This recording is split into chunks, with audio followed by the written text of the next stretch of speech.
The chipped paint on the windowsill mirrored the cracks in Sherlon's spirit. At 37, his life felt like a collection of dashed hopes. The prestigious art school he'd dreamed of attending, rejected. The gallery showing he'd envisioned, never materialized. The woman he loved, married someone else. He worked a monotonous job at a print shop, surrounded by the vibrant colors he longed to create himself, but never for himself. His small apartment felt more like a cage than a home. He'd spent years consumed by bitterness, a gnawing resentment that ate away at his joy. He'd blamed fate, circumstance, even God for his perceived failures. He'd become a master of what-ifs, constantly replaying missed opportunities and agonizing over decisions made long ago. One dreary Tuesday, while cleaning out his grandmother's old belongings, he stumbled upon a worn, leather-bound Bible. He hadn't touched a Bible since childhood. He opened it randomly, his fingers landing on Jeremiah 29:11. "For I know the plans I have for you, declares the Lord, plans to prosper you and not to harm you, plans to give you hope and a future." The words struck him with unexpected force. He reread them slowly, letting them sink into his weary soul. He'd been so focused on his own plans, his own definition of success, that he'd forgotten to consider a bigger picture.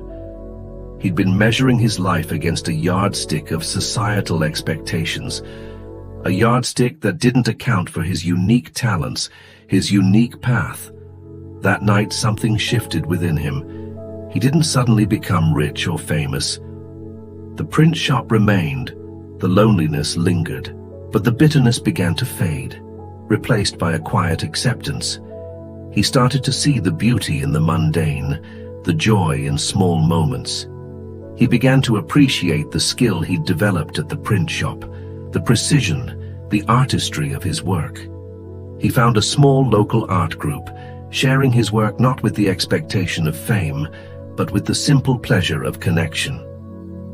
He began to paint again, not for galleries or critics, but for himself. His art became more personal, more honest, reflecting his journey, his struggles, his newfound peace. He found contentment not in achieving his old dreams, but in embracing the life he had. He discovered that true success wasn't about reaching a specific destination, but about the journey itself, the growth, the resilience, and the quiet acceptance of what is.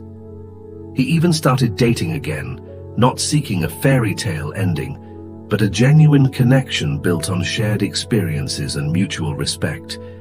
He learned to appreciate the present moment, finding joy in the simple act of breathing, of creating, of connecting with others. The cracks in his windowsill still remained, but they no longer reflected the cracks in his heart. The light that shone through them was brighter, warmer, and more genuine than ever before. Sherlon's story reminds us that our definition of success shouldn't be dictated by external pressures or societal expectations.